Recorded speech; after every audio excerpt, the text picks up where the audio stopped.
Hello everyone, welcome to my YouTube channel IS express. तो last lecture में हमने देखा था सी फ्लोर स्प्लिटिंग, उसके पहले हमने देखा था कॉन्टिनेंटल ड्रिफ्ट थ्योरी। इन दोनों थ्योरीज में हमने देखा कि कोई भी थ्योरी रीजन को एक्सप्लेन नहीं कर पा रहा है कि जो कॉन्टिनेंट ड्रिफ्ट कर रहे हैं या सी फ्लोर बढ़ रहा है उसका कारण क्या है। तो साइंटिस्ट ने फिर से रिसर्च करना शुरू किया, जियोलॉजिस्ट ने, कि ऐसा क्यों हो रहा है।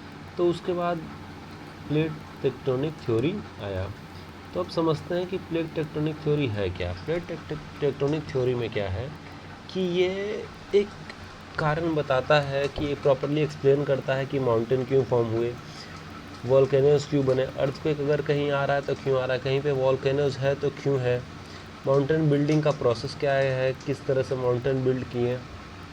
इन द सेंस कि ये थ्योरी जो है अर्थ के डायनामिक्स को प्रॉपर तरीके से समझाने में बहुत हद तक मदद किया है। तो सबसे इम्पॉर्टेंट चीज़ आ जाता है कि प्लेट टेक्टोनिक थ्योरी में प्लेट है क्या। प्लेट क्या होता है कि हमने, जब मैं आपको लास्ट लेक्चर पढ़ा रहा था internal structure of the earth, तो उसमें मैंने बताया था कि सबसे पहले होता है हमारा ये अर्थ क्रस्ट है। क्रस्ट के नीचे हमारा मेंटल शुरू हो जाता है, लेकिन मेंटल में 200 किलोमीटर के बाद एक स्थेनोस्फेयर है जो कि सेमी लिक्विड फॉर्म में है और हॉट है। तो क्रस्ट प्लस मेंटल का अपर पार्ट, इसको मिला के बनता है हमारा लिथोस्फेयर। तो इस लिथोस्फेयर में क्या है कि जो लिथोस्फेयर है ये पूरा, इसको कहते हैं हम लोग प्लेट्स।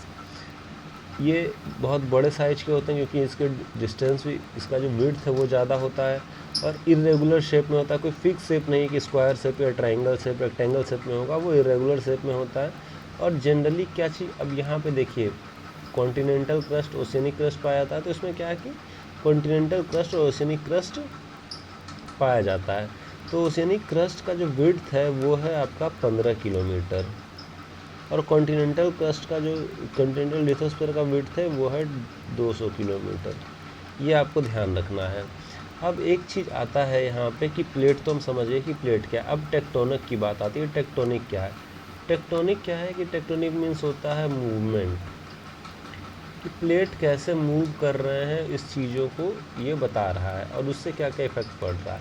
तो प्लेट कैसे मूव कर रहे हैं, इसके पीछे जो है ये है हमारा कन्वेक्शन करंट। हमने लास्ट लेक्चर में देखा था कि कन्वेक्शन करंट कैसे काम करता है, और कन्वेक्शन करंट है क्या, उसको रिकैप करने के लिए ये मैंने दिखा दिया है कि जब भी कोई चीज़ गर्म होगी टेम्परेचर डिफरेंस के कारण, जो गर्म चीज़ है वो ऊपर जाएगी, और ऊपर जाके वो फिर ठंडी हो जाएगी टेम्परेचर डिफरेंस से, फिर वो नीचे आएगी। इसी सर्किल, इसी चीज़ को कहते हैं कन्वेक्शन करंट, और इस सर्किल को कहते हैं convection current circle, cycle, sorry. अब यहाँ पे क्या है कि अब देखिए यहाँ पे ये दिखाया गया है, ये एक लिथोस्फेयर का पार्ट है, ये चीज़, और इसे मूवमेंट दिखाया गया है। ये प्लेट है रेगुलर शेप का, और यहाँ पे ये मूवमेंट दिखाया गया। यही है plate tectonic theory, different plates and how they move. इस चीज़ को इसमें समझाया गया है या बताया गया है इस चीज़ को। अब समझने आते हैं कि प्लेट बाउंड्री क्या होता है। सबसे इम्पोर्टेंट बात, प्लेट बाउंड्री क्या है कि प्लेट बाउंड्री, प्लेट तो आपने समझ लिया कि क्या है। बाउंड्री मीन्स हुआ कि हाउ दे मूव, वो कैसे मूव करते हैं। इन द सेंस, एक चीज़ समझिए इस चीज़ को यहाँ पे, कि जब दो प्लेट के बीच में कैसा इंटरेक्शन है, वो किस तरह से एक दूसरे से मिल रहे हैं, या फिर इनका मूवमेंट कैसा है, इस चीज़ को बताता है। जैसे देखिए क्या है कि जब दो प्लेट आपस में टकराती है और एक दूसरे की तरफ जाती है तो उसे कहते हैं कन्वर्जेंट प्लेट बाउंड्रीज। अगर दो प्लेट एक दूसरे से दूर जाती है तो उसे कहते हैं डाइवर्जेंट प्लेट बाउंड्री। और जब दोनों प्लेट ना दूर जा रही है ना पास आ रही है, क्या है कि बस एक दूसरे से सट के निकल रही है, तो ये है अपना ट्रांसफॉर्म प्लेट बाउंड्री। जैसे हम लोग हाथ को रब करते हैं तो उस तरह का ये प्लेट बाउंड्री है। अब इन चीज़ों को समझते हैं कि ये कैसा कैसा लैंडफॉर्म बनाते हैं और ये कैसे कैसे मूव करते हैं। अब देखिए यहाँ पे कि इस स्लाइड में मैंने ये बताया है कि प्लेट बाउंड्री कैसे, कितने, जैसे डाइवर्जेंट प्लेट बाउंड्री है, ये कन्वर्जेंट प्लेट बाउंड्री है, ट्रांसफॉर्म प्लेट बाउंड्री है। तो इनका मूवमेंट क्या है, डाइवर्जेंट, ये एक दूसरे से दूर जा रहे हैं, नीचे एस्थोनोस्फीयर है, यहाँ पे कन्वेक्शन करंट का काम चल रहा है। ये है कन्वर्जेंट प्लेट बाउंड्री, ये एक दूसरे की तरफ आ रहे हैं और ये इसमें कन्वेक्शन करंट के वजह से ये एक दूसरे की तरफ आ रहे हैं। और ये ट्रांसफॉर्म प्लेट बाउंड्री है जो कि एक दूसरे से रगड़ता हुआ जा रहा है। अब इस प्रॉपर फिगर में देखिए तो पता चलेगा क्या कि ये है आपका ये है आपका स्टेनोस्फीयर जहाँ पे सेमी लिक्विड है और यहाँ पे मैग्मा है। तो क्या है कि कहीं कहीं पे ये बाहर निकल रहा है, ये देखें ना वॉल्केनो बन रहा है। ये तो अलग अलग है, एक तरफ देखिए क्या है कि यहाँ वॉल्केनो बन रहा है, पानी के ऊपर है, कोई यहाँ पे है, फिर ये देखिए पानी के अंदर ही डोम शेप बना हुआ है, फिर पानी में ही ये आपका वॉल्केनिक माउंटेन बना हुआ है। तो अलग अलग लैंडफॉर्म बने हुए हैं। ये जो भी बन रहा है उसके पीछे जो है प्लेट्स के मूवमेंट है। अब इन चीज़ों को आराम से समझते हैं। सबसे पहले अब समझते हैं डाइवर्जेंट प्लेट बाउंड्री। इसी में मैं आपको बताऊंगा क्या कि कैसे कन्वेक्शन करंट प्लेट को मूव कराता है और कैसे प्लेट्स हमारे एक दूसरे से इंटरेक्ट करते हैं। तो हमने बताया था प्लेट तो आप समझ चुके हैं, बाउंड्री समझ गए, हाउ दे इंटरेक्ट। अब देखिए इसका इंटरेक्शन जो है वो डाइवर्जेंट है, मतलब एक दूसरे से अपोजिट जाना, डाइवर्स करना। तो इसलिए इसे कहते हैं डाइवर्जेंट प्लेट बाउंड्री। आइए यहाँ देखते हैं कि ये एक है प्लेट P1, ये है प्लेट P2। इसके नीचे हमारा ये है लिथोस्फीयर का पार्ट और इसके नीचे हमारा स्टेनोस्फीयर है। स्टेनोस्फीयर में क्या कन्वेक्शन करंट चल रहा है। जैसे देखिए नीचे से क्या टेम्परेचर डिफरेंस रेडियो एक्टिविटी के कारण क्या है ज़्यादा है, तो वो ऊपर आने लगता है मैग्मा, फिर ऊपर आकर अपने लिथोस्फीयर में टकराता है और उसके बाद ये इस डायरेक्शन में मूव करता है मैग्मा।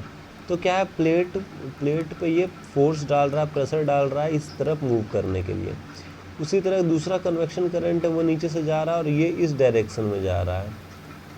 तो ये साइकिल बना रहा है और ये एक साइकिल बना रहा है।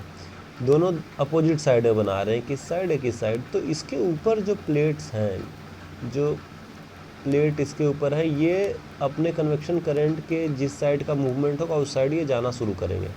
तो P1 जो है राइट साइड जा रहा है और P2 जो है लेफ़्ट साइड जा रहा है।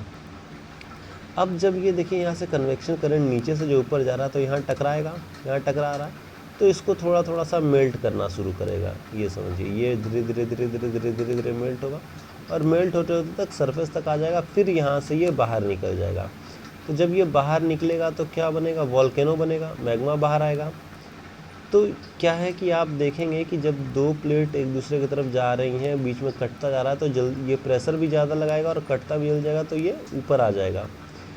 तो इसे कहते हैं डाइवर्जेंट प्लेट बाउंड्री। अब यहाँ पे क्या है कि ये ऊपर आ गया, तो ऊपर आएगा तो या तो ये वॉल्केनिक माउंटेन फॉर्म करेगा या फिर ये ऊपर में आके जमेगा। तो अब समझिए इस चीज़ को कि जनरली क्या है कि हमने अभी पीछे पढ़ा था स्लाइड में कि कॉन्टिनेंटल जो क्रस्ट है इसका 200 किलोमीटर विड्थ है और ओशियनिक क्रस्ट का क्या है 15 मीटर थिकनेस है और विड्थ है।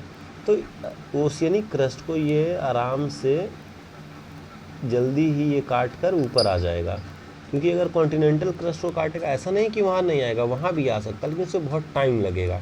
लेकिन इसमें क्या है कि वो प्लेट की थिकनेस कम होती है, वो जल्दी वो मेल्ट करके वो फिर सरफेस पे आ जाएगा। तो जनरली जब ये ओशनिक क्रस्ट आपका 15 किलोमीटर थिक है तो आप समझ सकते हैं कि ये जनरली ओशियन में पाया जाएगा। तो इसी प्रोसेस के थ्रू आपका बनता है मिड ओशियनिक रिज। जो ओशियन है, ओशियन के बीच में प्लेट्स जो हैं की थिकनेस कम होती है, तो धीरे धीरे वो मेल्ट होकर फिर सरफेस पे आ जाता है मैग्मा और वो फिर वहीं पे कूल होकर फिर ये सॉलिडिफाई होने लगता है और इसी तरह धीरे धीरे क्या होता है आपका मिड ओशियनिक रिज बनता है। अब समझिए इस चीज़ की इसके अलावा और क्या क्या बनता है। देखिए अगर मिड ओशियनिक रिज नहीं बना, एक छोटे जगह पे आया, पूरे बहुत बड़े एरिया में नहीं, अगर छोटे एरिया में आया तो आपका सबमर्ज माउंटेन रेंज एक माउंटेन का फॉर्म कर देगा, क्योंकि मैग्मा आ रहा है लगातार, ये धीरे धीरे जमता जाएगा, निकलता जाएगा बाहर, सॉलिडिफाई होता जाएगा, सॉलिडिफाई होगा तो एक वॉल्केनिक माउंटेन बना देगा। कहाँ, सबमर्ज वाटर के अंदर सबमर्ज माउंटेन रेंज बनाएगा। एक दूसरा मैंने मिड ओशियनिक रिज बनाया। तीसरा मैंने बताया रिफ्ट वैली और वॉल्केनो तो अब ऐसे भी बन रहा है, ये देखिए नीचे से ऊपर आया, मैग्मा बाहर आया, बस वॉल्केनो बन गया। रिफ्ट वैली कैसे बनाता है, अब इस चीज़ को आप समझिए। अभी क्या हो रहा है, देखिए ये आपका प्लेट एक है, और ये आपका प्लेट दूसरा है। अब नीचे से ये आपका मैग्मा ऊपर आ रहा है। जब ये मैग्मा ऊपर आ रहा है तो क्या है कि इस एस्थेनोस्फीयर के कारण इस दोनों साइड में प्रेशर आ रहा है, तो जिसके वजह से क्या हो रहा है कि देखिए ये ऐसा लैंडफॉर्म बना रहा है, समझ रहे हैं। ये आपका एस्थेनोस्फीयर आ रहा है, यहाँ से ये इसकी तरफ ले जा रहा है, यहाँ से इस तरफ ले जा रहा है ये, और ये जो है जल्दी से यहाँ से ब्रेक होके फिर ये नीचे की तरफ आ जाएगा। तो क्या है कि ये एक ऐसा लैंडफॉर्म बनाएगा फाइनली, ये रिफ्ट वैली। तो अभी अफ्रीका में आप देख रहे हैं कि अफ्रीकन ईस्ट रिफ्ट वैली जो है ये क्या है, प्लेट एक तरफ जा रहा है, यहाँ जा रहा है, और बीच का जो पोर्शन है वो नीचे चला गया है, और ये दोनों एक दूसरे से कट रहे हैं, दूर जा रहे हैं। तो ये भी हो रहा है क्यों, डाइवर्जेंट प्लेट मार्जिन की वजह से ऐसा हो रहा है।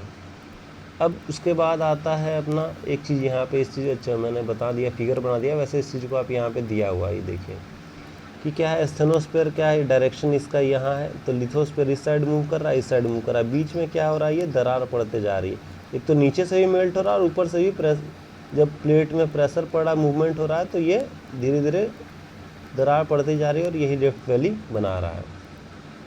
यहाँ पे देखिए डाइवर्जेंट, एक लिथोस्फीयर इधर एक इधर जा रहा है, और ये बीच से जो ब्रेक हो गया वो नीचे सब्सिडाइज हो गया, मतलब नीचे चला गया और नीचे से मैग्मा उसको मेल्ट करता जा रहा है। तो ये आपका फिर आके माउंटेन बनेगा।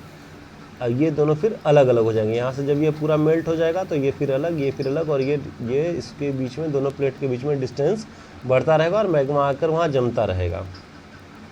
उसके बाद आता है कन्वर्जेंट प्लेट बाउंड्री। अब कन्वर्जेंट प्लेट बाउंड्री क्या होता है, देखिए यहाँ पे जब हमने डाइवर्जेंट पढ़ा था, डाइवर्जेंट मीन्स एक दूसरे से दूर जाना, कन्वर्जेंट मीन्स एक दूसरे के पास आना होता है। तो जब दो प्लेट बाउंड्री एक दूसरे के पास आएगी तो कन्वर्जेंट प्लेट बाउंड्री बनाएगी।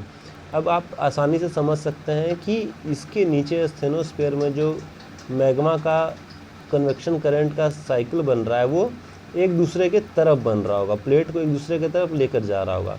जैसे एनर्जी की वजह से ये ज़्यादा एनर्जी हीट की वजह से ऊपर उठा, फिर ये प्लेट लिथोस्फीयर में टकराया प्लेट्स में, और प्लेट को एक दूसरे की तरफ प्रेशर देने लगा, जिस वजह से ये प्लेट्स एक दूसरे की तरफ आने लग गए। जब प्लेट्स एक दूसरे की तरफ आएंगे तो एक टाइम आएगा जब ये प्लेट यहाँ आ जाएगा और ये प्लेट यहाँ आ जाएगा, ये टकरा जाएंगे। लेकिन अब टकराने के बाद क्या होता है कि एक प्लेट जिसकी डेंसिटी ज़्यादा होती है, जो भारी होता है, वो हल्के वाले प्लेट के नीचे दब जाता है। अब जैसे मान लेते हैं कि P1 की डेंसिटी कम है और P2 की डेंसिटी ज़्यादा, जब ये दोनों टकराएंगे P1 और P2, तो P2 जो है वो सब्सिडाइज कर जाएगा। सब्सिडाइज इन द सेंस क्या हो जाएगा, सबडक्ट कर जाएगा, मतलब वो नीचे की तरफ चला जाएगा। जब आप अभी मैंने पढ़ाया था आपको कि ये लिथोस्फीयर है, लिथोस्फीयर के नीचे एस्थेनोस्फीयर, ये मोल्टन स्टेट में है, मतलब सेमी लिक्विड और टेम्परेचर ज़्यादा। तो क्या होगा कि प्लेट जब भी सबडक्ट करेगा ये सीधा एस्थेनोस्फीयर में पहुंच जाएगा। अब एस्थेनोस्फीयर में टेम्परेचर इतना ज़्यादा है कि इस चीज़ को वो मेल्ट कर देगा। अब जैसे ही मेल्ट करेगा तो यहाँ पर डेंसिटी मटेरियल की बहुत ज़्यादा हो जाएगी। जब डेंसिटी ज़्यादा हो जाएगी तो और हीट की वजह से ये ऊपर आना चाहेगा, तो जो प्लेट P1 है जो सबडक्ट नहीं किया है, उसको काटते काटते उसको मेल्ट करते करते फिर ये सरफेस पर आ जाएगा और यहाँ पे वॉल्केनो का फॉर्मेशन करेगा। तो इसलिए क्या होता है, कन्वर्जेंट प्लेट बाउंड्री के जगह पे आपको जनरली वॉल्केनो मिल जाएगा। और जब प्लेट टकराएंगे तो डेफिनेट सी बात है कि अर्थक्वेक वहाँ पे आना ही है। तो ये है आपका कन्वर्जेंट प्लेट बाउंड्री, समझ में आया। इसमें क्या आ रहा है कि प्लेट दोनों आपस में टकरा रही हैं, जो प्लेट भारी है वो सबडक्ट हो जा रहा है, मतलब नीचे चला जा रहा है, और जो प्लेट हल्का है वो ऊपर आ जा रहा है। नीचे जाने की वजह से क्या है, डेंसिटी बढ़ जा रहा है वहाँ मटेरियल का, और वो मैग्मा के कांटेक्ट में आने से मेल्ट होके फिर से डेंसिटी बढ़ने के कारण और हीट के कारण वो ऊपर आना चाहता है, और धीरे धीरे जो प्लेट नहीं दबी है उसको मेल्ट करते करते सरफेस पे आके वॉल्केनो का फॉर्मेशन करता है। अब इस चीज़ को आप आसानी से समझिए, देखिए यहाँ पे ये एस्थेनोस्फीयर है आपका, ये ओशियनिक प्लेट है, ये कॉन्टिनेंटल प्लेट है। ओशियनिक प्लेट भारी होगा क्यों, क्योंकि इसकी डेंसिटी ज़्यादा होती है। अब ये नीचे चला गया सबडक्ट हो गया, कॉन्टिनेंटल प्लेट यहीं टकरा गया, और यहाँ पे टकराने से क्या हो रहा है, अर्थक्वेक बन रहा है। और देखिए ये जो नीचे गया यहाँ पे क्या है, एस्थेनोस्फीयर की वजह से मेल्ट हो गया। मेल्ट होने के कारण क्या है कि यहाँ पे डेंसिटी बढ़ गई और ये ऊपर आकर वॉल्केनो का फॉर्मेशन कर रहा है। एक चीज़ और देखिए, जहाँ पे जो दो प्लेट टकराएंगी, जैसे ये P1 मान लीजिए है और ये P2 है, यहाँ टकरा रही है, तो जो प्लेट नीचे जाएगा और जो प्लेट वहीं रह जाएगा, ऊपर आएगा, तो उसके बीच में एक यहाँ पे गड्ढा बनेगा। इस गड्ढे को कहते हैं ट्रेंच। अब इस एग्जाम्पल को आगे समझाऊंगा कि कहाँ कहाँ ट्रेंच पाया जाता है, या तो फिर आप मैप में देखिए कि कहाँ कहाँ पे ट्रेंच पाया जाता है, और वहाँ पे देखिए कि कहाँ पे ओशियनिक प्लेट और कॉन्टिनेंटल प्लेट आपस में टकरा रहे हैं। अब कन्वर्जेंट प्लेट बाउंड्री क्या क्या है कि ये 3 तरह के होते हैं। कौन कौन से? Oceanic plate boundary, oceanic continental plate boundary, continental plate boundary. अब जो प्लेट बाउंड्री है वो कैसे डिसाइड होता है? तो सबसे पहले क्या होता है कि जो भी प्लेट है उसका मेजर पोर्शन या तो ओशियन में होना चाहिए, तो वो ओशियनिक प्लेट बाउंड्री हो गया, या तो फिर कॉन्टिनेंट में होना चाहिए, तो कॉन्टिनेंटल प्लेट बाउंड्री हो गया। अगर कोई ऐसा प्लेट है जिसमें ओशियन और कॉन्टिनेंट दोनों है, तो जिसका अमाउंट ज़्यादा हो, जैसे ओशियन का पार्ट ज़्यादा हुआ तो उसे ओशियनिक प्लेट बाउंड्री कहेंगे, अगर कॉन्टिनेंट का पार्ट ज़्यादा हुआ तो कॉन्टिनेंटल प्लेट बाउंड्री कहेंगे।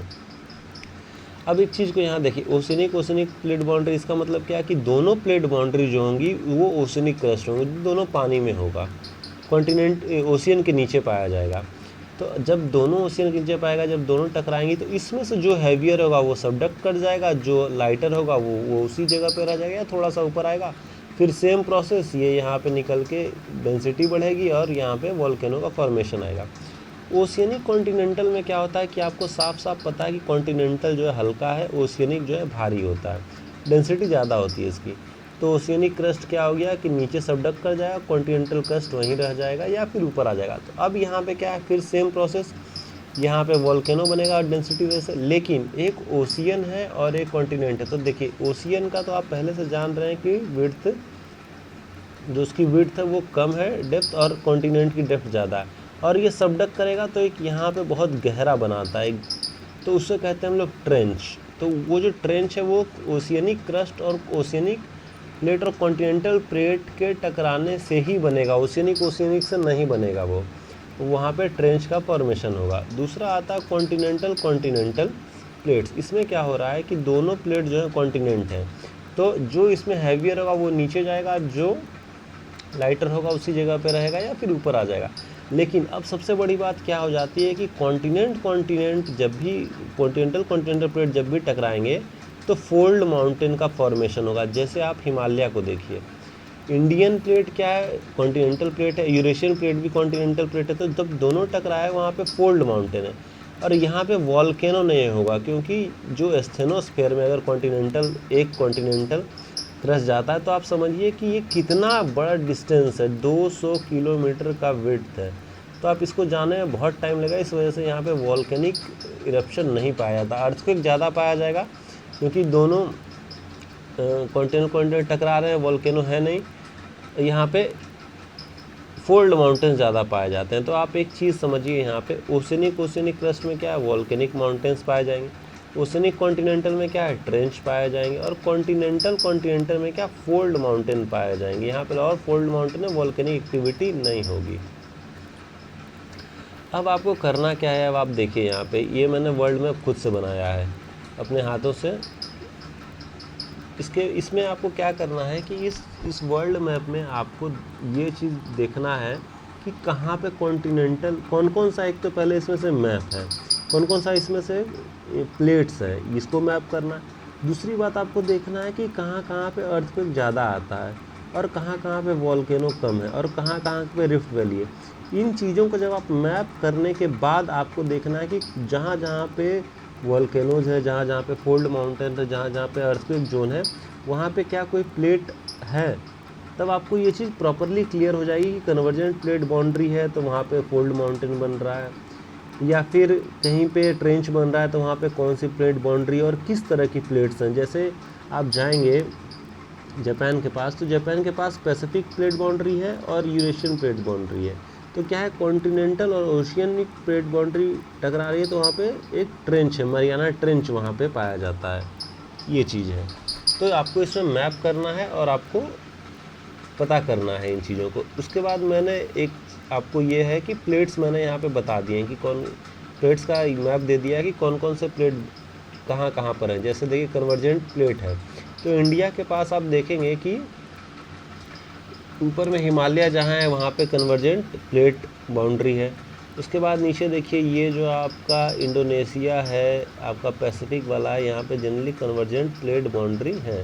कहीं कहीं पे ये देखिए डाइवर्जेंट प्लेट बाउंड्री भी है, सॉरी ट्रांसफॉर्म प्लेट बाउंड्री भी है। तो यहाँ पे क्या है कि ज़्यादा अर्थक्वेक आता है और ये रिफ्ट वैली का यहाँ पे फॉर्मेशन हो रहा है। ये दोनों एक दूसरे से अलग होते जा रही हैं।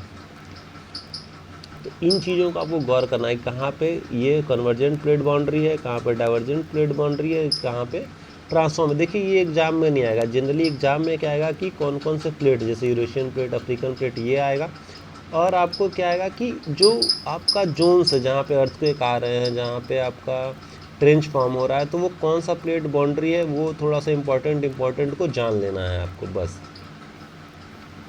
अब ट्रांसफॉर्म प्लेट बाउंड्री बस सिंपल, जैसे जो हम लोग हाथ को आपस में रब करते हैं वैसा है, समझिए। जब रब करते हैं तो क्या है कि अपने पास यहाँ पे हीट जनरेट होता है, फ्रिक्शन लगता है, तो इस वजह से अर्थक्वेक आता है, बस सिंपल सी बात है। अब इसका क्या इफेक्ट है, देखिए जब यहाँ पे क्या है कि कोई भी प्लेट स्टेनोस्फीयर में नहीं जा रही, तो इस वजह से क्या वोल्केनिक एक्टिविटी यहाँ पे नहीं होगी।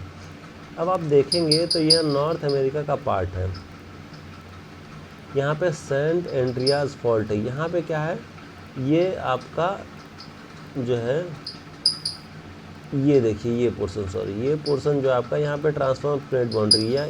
तो ये क्या है, गल्फ ऑफ कैलिफोर्निया है। ये प्लेट्स इधर जा रही हैं, ये प्लेट्स इधर जा रही हैं, जिस वजह से क्या है कि ये धीरे धीरे हटती जा रही हैं। और क्या है कि ये अलग थोड़ा सा डिस्टेंस आता जा रहा है, और यहाँ पे जनरली आपको अर्थक्वेक्स मिल जाएंगे। अब आते हैं हॉटस्पॉट। एक बहुत इम्पॉर्टेंट चीज़ है कि हमने बहुत बार सुना होगा कि हमारा जो महाराष्ट्र वाला एरिया है वो डेक्कन ट्रैप कहलाता है। क्यों? क्योंकि वहाँ पे ब्लैक सॉइल पाई जाती है। ब्लैक सॉइल क्यों पाई जाती है? क्योंकि वो रियूनियन हॉटस्पॉट के ऊपर से गुजरा था, तो वहाँ पे वोल्केनिक एक्टिविटी होने के कारण वहाँ पे ब्लैक सॉइल पाई जाती है। तो सबसे पहले आप जानते हैं कि हॉटस्पॉट होता क्या है। जब अभी हम लोग पढ़ रहे थे तो हमने देखा कि स्टेनोस्फीयर में, यहाँ पे स्टेनोस्फीयर मान लीजिए यहाँ पे है, तो यहाँ पे आपका कन्वेक्शन करंट की वजह से प्लेट्स मूव कर रही थी। लेकिन कभी कभी क्या होता है कि आउटर कोर से टेम्परेचर डिफरेंस के कारण जब मैग्मा ऊपर की ओर आता है और अर्थ सरफेस तक पहुंच जाता है, तो इसे कहते हैं मेंटल प्लूम। ये देखिए ये क्या है, यहाँ पे टेम्परेचर ज़्यादा है, तो ये धीरे धीरे ऊपर जाके यहाँ अर्थ सरफेस पर आ गया, अर्थ क्रस्ट पे आ गया है। तो इस चीज़ को कहते हैं मेंटल प्लूम। और जब मेंटल प्लूम अर्थ सरफेस पर वॉल्केनिक एक्टिविटी कर जाता है, मतलब सरफेस पर आ जाता है, तो उससे कहते हैं हॉटस्पॉट। अब क्या होता है कि ये जो चीज़ है, ये कंटिन्यूस प्रोसेस चलता रहता है। तो कंटिन्यूस प्रोसेस चलते रहने के कारण क्या है कि यहाँ पे हमेशा इरप्शन जनरली होता रहता है। अब देखिए ये चीज़ क्या है कि जब इंडिया कोई भी, जैसे ये सरफेस है, ये मूव कर रहा है यहाँ पे, तो अब जैसे क्या है कि लिथोस्फीयर यहाँ से मूव कर रहा है, तो क्या है कि ये चीज़ यहाँ पे अभी हो रही है, ये फिर यहाँ होने लगेगी, फिर यहाँ होने लगेगी। तो एक क्या है कि एक आइलैंड का चेन बना देगा, वॉल्केनिक माउंटेन का चेन बना दिया जाएगा। अगर ये ओशियन में हो रहा है तो वो ओशियनिक वॉल्केनिक माउंटेन का चेन बना देगा, सरफेस पे हो रहा है तो जनरल वॉल्केनिक माउंटेन का चेन बना देगा। लेकिन क्या है कि अर्थ का जो मूवमेंट है वो बड़ा स्लो है, तो बहुत लंबे टाइम तक एक ही जगह पे इसका इरप्शन होता रहता है। जैसे क्या है कि इंडिया में आप समझिए कि जब हमारा ये पार्ट है, तो ये बहुत टाइम तक यूनियन हॉटस्पॉट के पास रहा होगा, तब इतना बड़ा एरिया वो कवर कर पाया है और वहाँ पे ब्लैक सॉइल पाई जा रही है। तो ये चीज़ है। अब आते हैं, समझिए इस चीज़ को मैंने बताया आइलैंड चेन कैसे बनता है। ये आपका आउटर कोर है, यहाँ से टेम्परेचर डिफरेंस के कारण जो है मैग्मा ऊपर आया, तो यहाँ पे निकल रहा है। इसके पहले यहाँ पे था, फिर ये अर्थ सरफेस आगे खिसका, फिर यहाँ पे आए, फिर आगे यहाँ जाएगा, तो ये वॉल्केनिक माउंटेन का वो चेन बनाएगा। और अगर ये पानी में है तो वॉल्केनिक माउंटेन का आइलैंड चेन बनेगा। यही है आपकी पूरी प्लेट टेक्टोनिक थ्योरी। अब इस चीज़ को आप आराम से पढ़िए, मैप पे आइडेंटिफाई करिए कौन सा प्लेट मार्जिन कहाँ पे है, कौन सा प्लेट्स हैं, कितने प्लेट्स हैं, इन चीज़ों को। और यहाँ पे आप इसको एक बार इसमें बना लीजिए इस चीज़ को। जैसे यहाँ पे मैंने बताया कि मेजर 8 प्लेट हैं। यूरेशियन प्लेट हो गया आपका, जुआन डी फूका, ये माइनर प्लेट है। नॉर्थ अमेरिकन प्लेट हो गया, south American plate, African, Eurasian, Indo Australian plate हो गया आपका, पैसिफिक प्लेट हो गया है, ये फिलीपीन प्लेट माइनर प्लेट, ये माइनर प्लेट है, नाजका प्लेट। ये तो आपको मेजर और माइनर प्लेट को डिफरेंस करना है और आपको ये चीज़ लिखना है और साथ में यहाँ पे बनाना है। एक बार आप बनाएंगे तो ये प्रैक्टिस आपका हो जाएगा। Thank you for watching, bye.